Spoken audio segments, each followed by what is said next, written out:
Olá, meus caros alunos, sejam bem-vindos a mais uma aula de História e Cultura. Vamos descobrir um pouquinho, né? Já que a gente está falando de história mais cultura, né? Vamos descobrir um pouquinho sobre o significado dessa palavra tão importante para todos nós, né? Muitas vezes você deve ter ouvido falar sobre cultura. Ah, aquele menino faz isso porque ele não tem cultura. Ah, isso faz parte da cultura do nosso povo. Mas o que é mesmo cultura? Na verdade, há vários significados para cultura, mas a cultura que nós vamos estudar hoje, né, vamos dar prosseguimento ao nosso conteúdo, é aquela que representa um povo. Todas as manifestações do comportamento, das crenças, dos hábitos, tudo que um grupo de ser humano faz em conjunto, todo mundo faz igual aquela coisa, se comporta daquela maneira, acredita numa coisa, é parte da cultura daquele povo. Mas também a gente deve dizer, né, que cultura tem que ser repassada, né? Ou seja, se você se comporta de uma forma, com certeza você aprendeu isso com seus pais, e os seus pais aprenderam com seus avós, e os seus avós aprenderam com os bisavós, e assim sucessivamente. Então, muita coisa que a gente faz no dia a dia, a maneira como a gente fala, as coisas que a gente acredita, como a gente se comporta, muitas vezes já vem de tempos atrás. E quando um grupo de pessoas acredita nessa mesma coisa, a gente chama de cultura. Então, a gente pode dizer que não existe cultura sem o ser humano. Obviamente, assim como não existe história sem o ser humano, porque é o ser humano que vai criar essa rotina, esses hábitos, essas crenças, e vai passar adiante para os seus filhos, né? E depois para os filhos deles. Então não existe cultura sem o ser humano, né? O ser humano é o único capaz de repassar o seu conhecimento para outro, né? Para outras gerações. Ficou claro o que é cultura? Cultura é uma manifestação do conhecimento, do comportamento, das crenças de um povo. Mas, para ficar mais claro para ti ainda, tá? Vamos dizer o seguinte: meio-dia eu vou almoçar. Boto no meu prato arroz, feijão e carne. Tá muito bom. Será que isso é cultura? Sim, eu vou dizer que o hábito de você comer ao meio-dia arroz, feijão e carne é uma cultura. Será que todo mundo também ao meio-dia come arroz, feijão e carne? Não. Na verdade, no nosso planeta existem vários tipos de cultura. Então, não podemos dizer que todo mundo se comporta igual. Nos Estados Unidos, ao meio-dia, as pessoas não comem feijão com arroz e carne. Comem um lanchinho ali só para matar a fome, né? Aí, já tá vendo?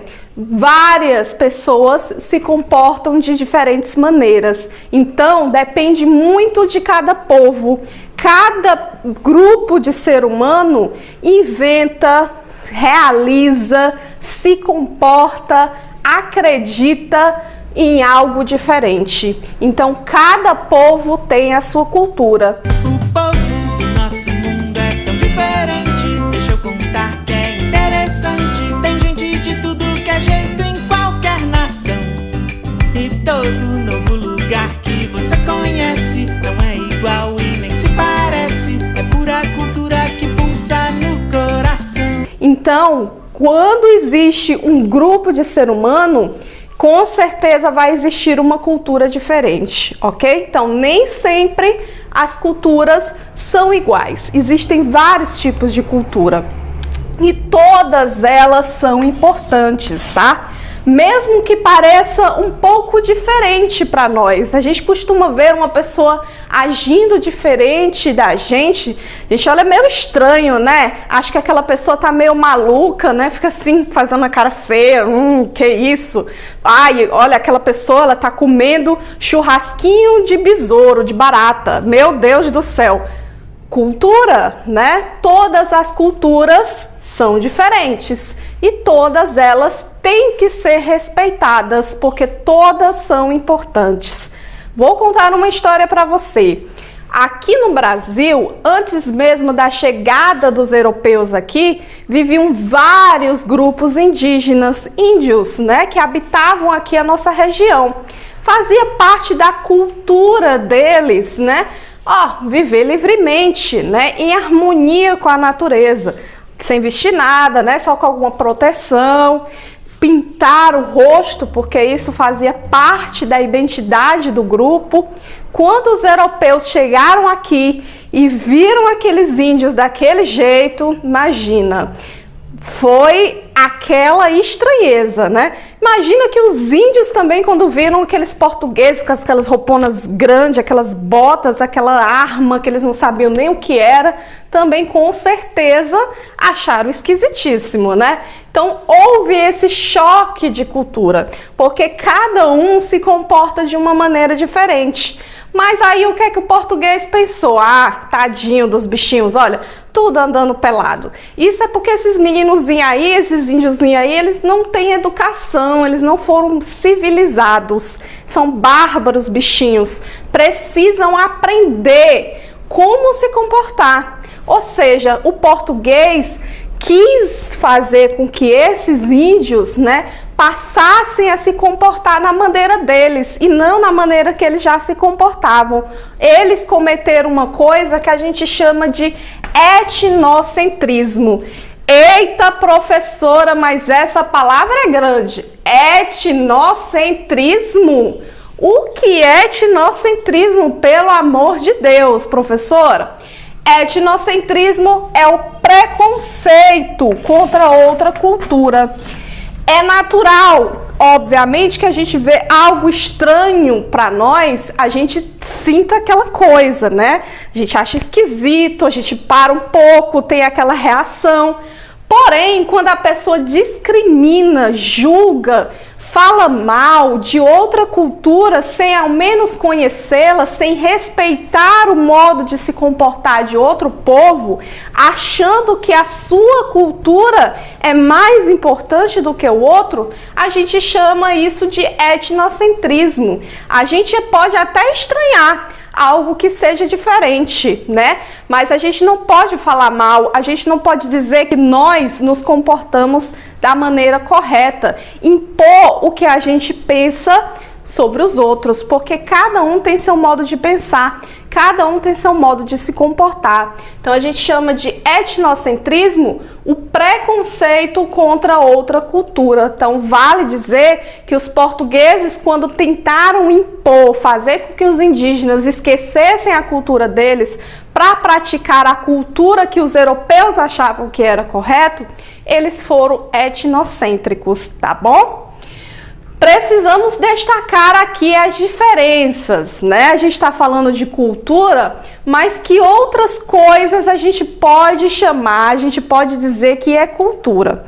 A cultura, ela pode ser dividida em cultura material e cultura imaterial, tá? Professora, o que é isso? Como é que eu vou saber? Já está falando o nome, ó, cultura material. Material, me lembra uma coisa que eu posso pegar, né? Um material, um objeto. Mas é exatamente isso. Coloquei aqui o exemplo do artesanato, aqueles jarrinhos de barro, artesanato, aqueles chapéus de palha, artesanato. Ali é um tipo de cultura, cultura material, porque é uma coisa que a gente pode pegar, que a gente pode sentir. Então, cultura material é que nem a fonte material lá da história, né, que a gente pode tocar. Por exemplo, essa escultura, a gente pode pegar, é uma obra de arte, cultura material. Esse quadro aqui, que está exposto, está lá na sua casa, está no museu, é uma arte, cultura material. Tudo que a gente pode pegar, tá bom? E a cultura imaterial é o contrário. Se eu já coloquei esse bem aqui, então quer dizer que é algo que não é material, ou seja, que a gente não pode tocar, apenas sentir, apenas absorver, olhar, né? Vivenciar. Então a cultura imaterial é tudo aquilo que a gente pode apenas sentir, que é uma maneira da gente se comportar, é uma crença, como por exemplo as festas. O carnaval faz parte da cultura brasileira. Então, cultura imaterial. A gente pode pegar no carnaval? Não, a gente vive o carnaval. A gente pula no carnaval, a gente fica feliz no carnaval, mas a gente não pode pegar o carnaval. Então, cultura imaterial. Outra coisa, religião. Qual é a sua religião? Vamos dizer que você é católico. Você pode pegar na sua religião? Não pode. Você vai sentir, você vai acreditar, você vai ter fé, né? Então, religião, não interessa qual seja, se é católica, se é evangélica, se é outra religião, tudo cultura imaterial, ok? Então, capta aí a diferença, tá? Cultura material, tudo aquilo que a gente pode tocar, tá? Que tá palpável aqui nas nossas mãos. Obras de arte, artesanato, tudo que a gente pode tocar. Cultura imaterial, a gente não pode tocar, apenas vivenciar, apenas crer. Religião, festas, tá bom? Então não esquece disso. Todos os povos, em todos os tempos, se preocupam em preservar sua cultura, suas tradições, sua história. Sim, a preservação da cultura e das tradições é muito importante para a construção da identidade, não é?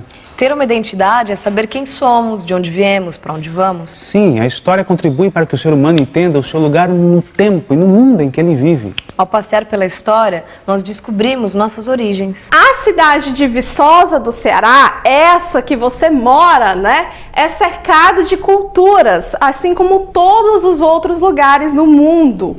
E assim como todo lugar do Brasil, houve uma mistura muito grande de culturas que vieram dos europeus, que vieram dos negros, que vieram dos indígenas. Então vamos destacar aqui algumas coisas que nós herdamos de cada povo. Com certeza, quando você chegou em Viçosa e você viu aquelas casas antigas, lindíssimas, né? Que faz parte do patrimônio histórico do município, né? Aquela igreja matriz maravilhosa, antiguíssima, com mais de 300 anos. Será que isso é cultura? Claro que é cultura material. Esse tipo de construção veio de um estilo europeu, lá dos países da Europa, lá do estrangeiro, que foi imitado por muitos aqui no Brasil, inclusive muitos viçosenses. Esse estilo de casa deriva de um movimento chamado de Belle Époque, né? Um estilo de construir casas. Com certeza nós herdamos, né, esse tipo de casa, de fazer, de ornamentar, de enfeitar com os europeus, né? Por exemplo, a religião católica, né? Há muitos católicos em Viçosa, não é? Essa religião não é daqui do Brasil, não é de Viçosa, não foi os viçosenses que inventaram. Veio também dos brancos, dos europeus, que trouxeram para nós a língua portuguesa. A gente pode falar que essa língua que nós estamos falando agora também é uma herança que a gente recebeu dos brancos, dos europeus, tá bom? Então, se perguntar para você uma herança que Viçosa recebeu dos europeus, o estilo das casas antigas, a religião católica, a língua portuguesa e algumas festas também, né? Como, por exemplo, a quadrilha, que é bastante tradicional no município e também é uma herança que a gente aí moldou dos europeus. Mas quando falamos em indígenas, de índios, também vamos encontrar muitas coisas que herdamos dos índios, né, dos primeiros habitantes do Brasil. Na verdade, Viçosa, né, teve muitos indígenas tabajaras que habitaram lá a região. Então é muito forte a presença indígena na cidade. Por exemplo, eu falei de artesanato aqui. Ó, lá no sítio Top tem muita gente boa fazendo cada coisa linda, cada artesanato maravilhoso de barro, de palha, né? Que a gente vê muito na feirinha de sábado. Aquilo ali é uma herança indígena que a gente aprendeu com os indígenas. Por exemplo, se eu falar para você a mandioca, fazer aquele beiju, aquela tapioca, gostoso, né? Também foi algo que nós herdamos dos indígenas. Então, se perguntar para você qual foi uma herança que Viçosa herdou dos indígenas, pode dizer até o modo da fala, né? Como alguns nomes, Iara, Jussara, Araticum, tudo isso também veio dos indígenas, assim como também alguns comportamentos, né? E dos negros, herdamos algumas coisas? Claro, você já ouviu falar de capoeira? Eita, aquela dança meio esporte, né? Meio método de defesa, aquilo ali é legal, não é? Herdamos dos negros africanos que quando eram escravos aqui no Brasil, praticavam essa dança, esse swing, também como modo de defesa, né? E também podemos dizer que a cachaça também veio dos negros africanos. É verdade que eles descobriram como fabricar essa bebida, né, que é tão popular, não só em Viçosa do Ceará, mas no Brasil inteiro, né? Mas em Viçosa há muitos engenhos, né, que fazem aí cachaça, mais conhecido como a malandrinha, como a maporunga, né, que é famosíssimo não só em Viçosa, mas no Brasil inteiro. Então, muitas coisas nós herdamos dos diversos povos que habitaram a nossa região, ok? Espero que você tenha entendido, tá? Mas se não entendeu, você pode entrar no meu privado e perguntar. Deve perguntar sempre. Mas antes, desafio para você. Não podemos sair sem desafio, ok? Copia essa pergunta no seu caderno, tá? E manda a resposta para mim já. Agora, terminou a aula, ó. Manda logo, nem pensa muito, tá bom? Cite um exemplo de cultura material. Cite um exemplo de cultura material. Vamos lá. Responde para mim que vai ajudar na tua nota, tá bom? Respondam a chamada aqui embaixo no chat. Vou ficar chamando o nome de vocês também. Não deixem de responder, ok? Grande beijo, espero que vocês tenham gostado, entendido e até a próxima. Tchau!